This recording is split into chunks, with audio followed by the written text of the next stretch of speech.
ఓం సర్వస్వరూపే సర్వేశే సర్వశక్తి సమన్వితే భయేభ్యస్త్రాహి నో దేవి దుర్గే దేవి నమోస్తుతే.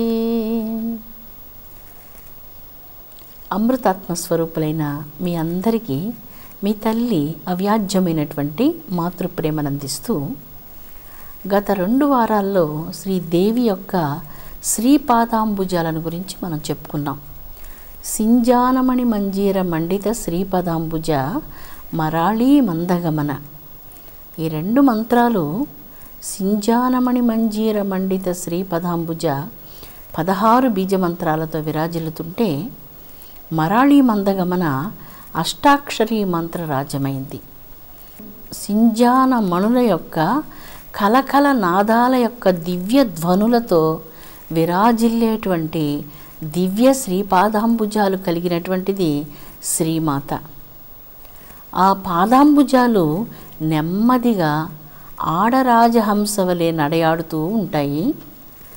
పరమహంసల చేయి పట్టుకొని నడిపిస్తూ ధర్మం వంకకు, సత్య సాక్షాత్కారం వంకకు తీసుకుని వెళ్తూ ఉంటాయి ఆ దివ్యమైనటువంటి శ్రీపాదాంబుజాలు.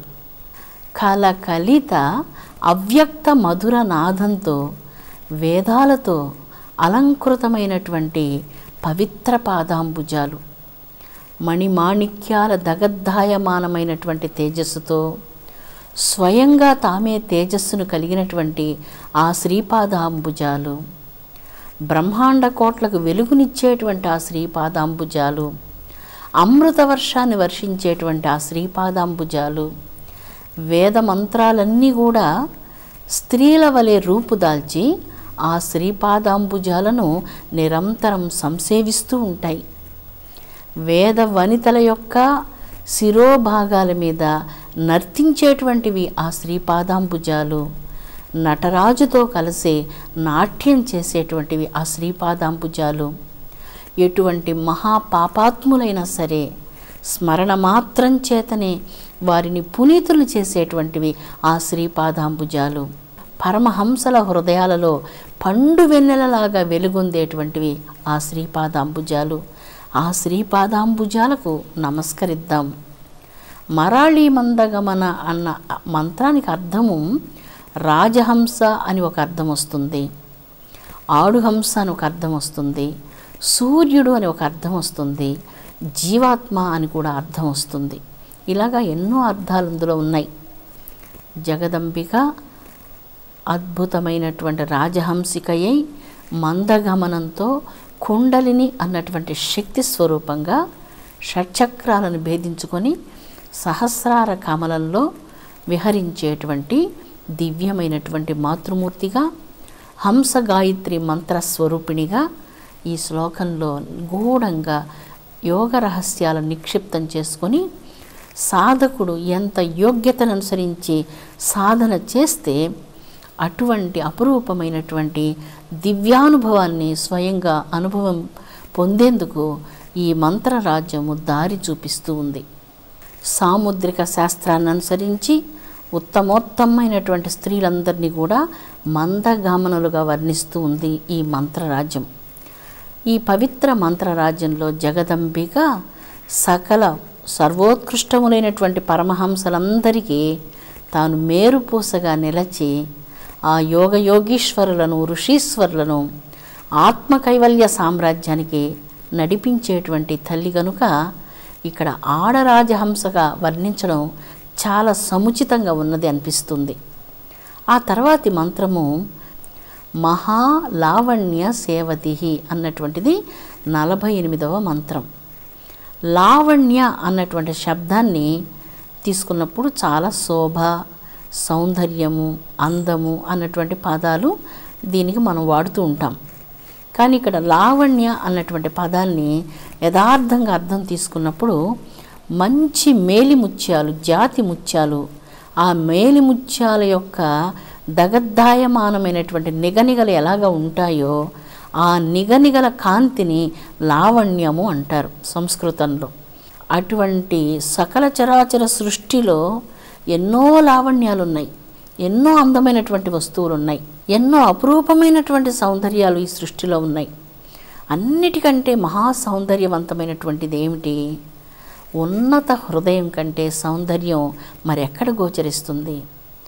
ఉదయించే సూర్యుని కాంతి కంటే, పౌర్ణమి నాటి పండు వెన్నెల కంటే సమున్నతమైన హృదయం కలిగి, దయగలిగిన హృదయం, పవిత్రమైన హృదయం, స్వచ్ఛమైన అంతరంగం, అది దైవానుగ్రహం వలన కదా అటువంటి అంతరంగం మనకు ప్రాపిస్తుంది. అందువలన సృష్టిలో ఎన్నో లావణ్యాలు ఉన్నాయి. అందమైన హంసలు, సుందరమైన జలపాతాలు, రకరకాల పుష్పాల కోట్లు, మహా అద్భుతమైనటువంటి అరణ్యాలు, అద్భుతమైనటువంటి వృక్షరాజాలు, వృక్ష సంపదలు, రకరకాల సౌందర్యభరితములైనటువంటి పద్మరాగాల మణులు, అపూర్వమైనటువంటి అందాలు సృష్టిలో ఎన్నో కోటాను కోట్ల అందాలు ఉన్నాయి. ఉదయించే సూర్యుడు ఎంత అందంగా ఉంటాడో వర్ణించలేం. అలాగే ఒక్కొక్క రోజు పండు వెన్నెల ఒక్కొక్క శోభాయమానమైనటువంటి కాంతులతో విరాజిల్లుతూ పౌర్ణమి నాడు చాలా వెన్నెలను వెదజల్లుతూ మిక్కిలి శోభాయమానంగా ఉంటుంది. సరోవరం చాలా అందంగా ఉంటుంది. పద్మాలు ఉంటే ఆ సరోవరం మిక్కిలి సౌందర్యంగా ఉంటుంది. అందులో 2-3 హంసలు ఉంటే ఇంకా శోభాయమానంగా ఉంటుంది. సృష్టిలో మనం చూచేటువంటి సకల శోభలన్నిటిలో కల్లా శోభాయమానమైనటువంటిది జగదంబ. అమ్మను ఈ మంత్రరాజము లావణ్యముల యొక్క నిధి అంటుంది. సకల చరాచర సృష్టిలో ఉన్న లావణ్యాలు ఏవేవి ఉన్నాయో, శోభాయమానమైనటువంటివి, బహుసుందరములైనటువంటివి, వర్ణనలకు కూడా అందనటువంటి అందాలను మించినటువంటి లావణ్యమూర్తి, లావణ్యముల కూపము అన్నారు, లావణ్యములకు నిధి, లావణ్యముల వాపి అంటున్నారు అమ్మను. ఆ లావణ్యముల వాపి అయినటువంటి ఓ తల్లి, లావణ్యములన్నిటికీ నిధి అయినటువంటి తల్లి, నీ యొక్క మహాలావణ్యాన్ని గురించి ఎవ్వరూ ఎన్నటికీ వర్ణించలేరు. ఆ గోరుకున్నటువంటి ఆ కొన ఒక అణువును కూడా వర్ణించడానికి బ్రహ్మదేవునికి కూడా తరం కాదు. జగన్మాతృమూర్తి యొక్క పాదాలకు నమస్కరించేటప్పుడు బ్రహ్మదేవుడు ఆ నకదీతిథి సంచలన నమజ్జన తమోగుణ అన్నటువంటి ఆ మంత్రరాజ్యంలో వెలుగులు విరజిమ్ముతున్నటువంటి ఆ వెన్నెల వంటి గోర్ల యొక్క కాంతిని ఒక అణువును కూడా వర్ణించడానికి 100,000,000 బ్రహ్మదేవులైనను సరిపోరు. అటువంటి లావణ్యముల వాపి జగజ్జనని. అందుకే మహాలావణ్య సేవధిహి అంటున్నారు. ఇక్కడ ఈ యొక్క సేవధి అనేటువంటి ఈ శబ్దంలో శివస్వరూపం కూడా వస్తుంది. మహాకామేశ్వర శివస్వరూపం అంటే మణిద్వీపాది వాసులైనటువంటి మహాకామేశ్వరి కామేశ్వరులిద్దరూ కలిసినటువంటి మంత్రరాజ్యమే ఈ మహాలావణ్య సేవధిహి అన్నటువంటి మంత్రం. ధర్మ సంవర్ధిని జగజ్జనని, దక్షిణామూర్తి స్వరూపుడు పరమేశ్వరుడు. జగదంబ దక్షిణామూర్తి స్వరూపిణి. కోటి మన్మధులంతటి సౌందర్య స్వరూపుడు ఆ శివకామేశ్వరుడు. ఆ జగజ్జనని యొక్క లావణ్యం ఇట్టిది అని వర్ణించడానికి సాధ్యం కానటువంటి కోటాను కోట్ల సౌందర్య రాసుల యొక్క స్వరూపం కలిగినటువంటి మహాలావణ్య సేవది ధర్మ సంవర్ధిని అయినటువంటి ఆ జగజ్జనని. ఇలాగా వారిద్దరి తారతమ్యాలను గురించి బహురీతులుగా వర్ణిస్తున్నప్పటికీ ఇద్దరూ ఏకస్వరూపులై అఖండమై అజమై అనంతమై ఏకమై భాసిస్తూ ఉంటారు. మహాలావణ్య సేవధిహి అన్నటువంటి మహామంత్ర రాజ్యంలో ఆ శివకామేశ్వరి కామేశ్వరులిద్దరూ ఏకస్వరూపులై మహాలావణ్య సేవధులుగా ఇందువారు వ్యక్తమవుతూ ఉన్నారు. ఈ సుందర సృష్టిలోని సకల చరాచరములందరి లావణ్యాలకు మూలాతి మూలమైన నిధి వంటిది జగన్మాత మహాలావణ్య సేవధిహి అంటూ కీర్తించబడుతూ ఉన్నది. అంబ కంటే లావణ్యమైనటువంటిది ఈ సృష్టిలో మరొకటి ఏది లేనే లేదు. నిరుపమానమైనటువంటి లావణ్యమూర్తి ఆ జగదేక సుందరి జగజ్జనని. మణిద్వీపాది వాసినైనటువంటి ఆ తల్లి, ఆ శివకామ సుందరి శివకామేశ్వరునికి ఎటువంటి భేదం లేదు. వారిద్దరి యొక్క దివ్యత్వం అనుపమానమైనటువంటిది. అందువలన ఇద్దరు మహాలావణ్యమూర్తులై రాశీభూతమైనటువంటి వెలుగులకు వెలుగై మహాలావణ్య సేవధులై వారిద్దరూ విరాజిల్లుతున్నారంటూ ఈ మహామంత్ర రాజ్యము ఆ శివకామేశ్వరి కామేశ్వరులను గురించి పరమాద్భుతంగా వర్ణిస్తూ ఉన్నది. 49వ మంత్రము సర్వారుణ. లలితా సహస్రనామాలలో సర్వారుణ అన్నటువంటి మంత్రాన్ని మనం అనేక సందర్భాల్లో అరుణరాగరంజితమైనటువంటి అంబరూపాన్ని తలుచుకుంటూ ఉంటాము. అరుణాం కరుణాతరంగితాక్షీం. అరుణరాగరంజితంలో ఉన్నటువంటి ఓ తల్లి అరుణ, కరుణాతరంగితాక్షీం. సముద్రంలో ఏ విధంగా నిరంతరం అలలు అలాగ ఉద్భవిస్తూ ఉంటాయో నీ దివ్యమైనటువంటి నేత్రాలలో కరుణ అన్నటువంటి అలలు ఉవ్వెత్తుగా లేస్తూ జీవకోట్లను అనుగ్రహిస్తూ ఉంటాయి. అరుణాం కరుణాతరంగితాక్షీం. కరుణతో నిండినటువంటి దివ్యమైనటువంటి నేత్రాలు కలిగినటువంటి జగదంబకు నమస్కారము. ఆ లలితా భవానీదేవికి నమస్కరిస్తూ ఉన్నాము. సర్వారుణ అని ఈ మంత్రం సూచిస్తుంది. అమ్మవారు ధరించినటువంటి కౌసుంభ వస్త్రము ఎర్రని అరుణరాగ రంజితమైనటువంటిది.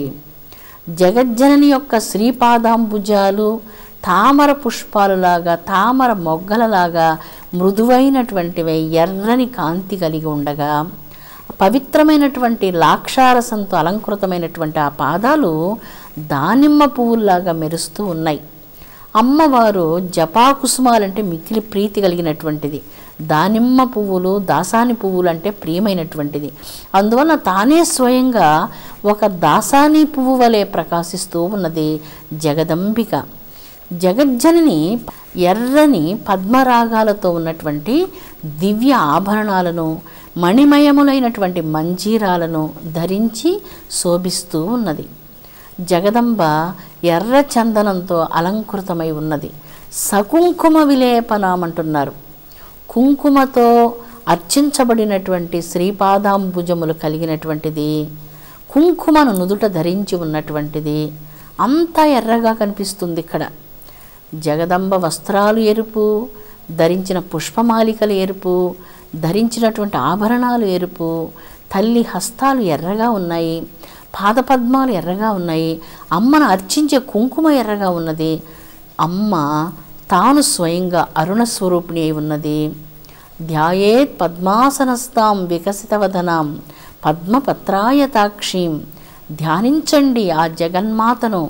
మహాపద్మంలో ఎర్రని అరుణరాగ రంజితమైనటువంటి శోభలతో జగద్బ్రహ్మాండాలన్నిటినీ తన దివ్యమైనటువంటి అరుణరాగ రంజితపు తేజస్సుతో ఈ సకల బ్రహ్మాండ కోట్లన్నిటినీ ఎర్రని వర్ణంతో ముంచెత్తి వేసేటువంటి జగదంబకు, లలితా పరమేశ్వరీ దేవికి నమస్కారము. అంత ఎరుపు వర్ణాన్ని సూచిస్తూ ఉంది. ఉదయించే సూర్యునకు ఎర్రని వర్ణాన్ని ప్రసాదించినటువంటిది జగన్మాత యొక్క శిరస్సులో తాను ధరించినటువంటి సింధూర వర్ణం. ఆ జగదంబ ధరించినటువంటి సింధూరానికి నమస్కారం చేస్తున్నాము.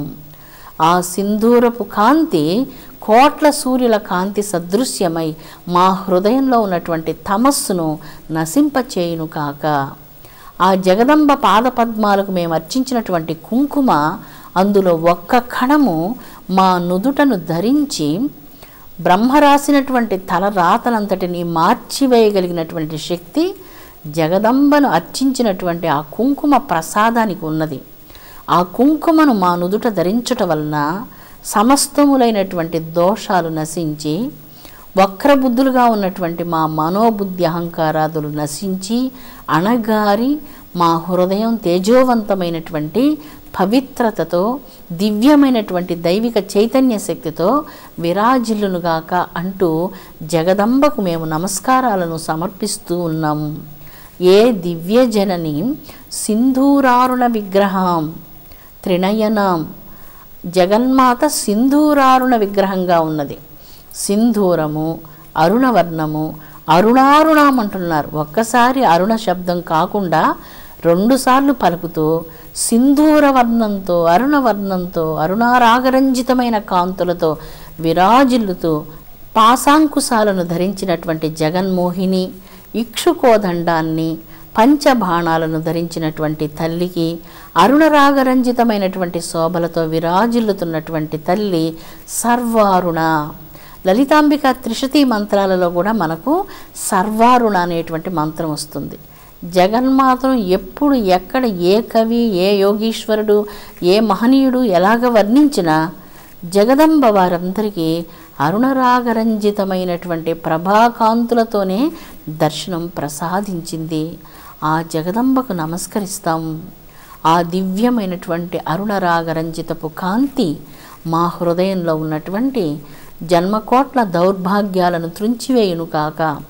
మందభాగ్యులమై కలియుగంలో ఘోరమైనటువంటి కష్టాలను అనుభవిస్తూ కన్నీటి ప్రవాహంలో కొట్టుకుపోతున్నటువంటి జీవులందరినీ తల్లి రక్షించునుగాక.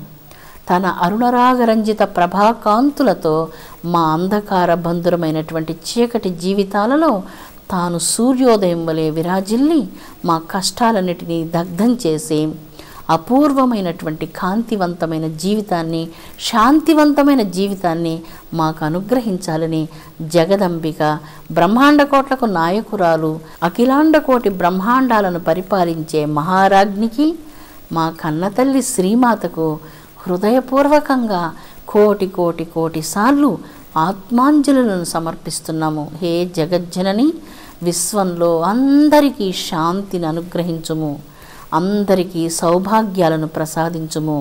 విశ్వశాంతి వర్ధిల్లునుగాక. ఓం శాంతి శాంతి శాంతి.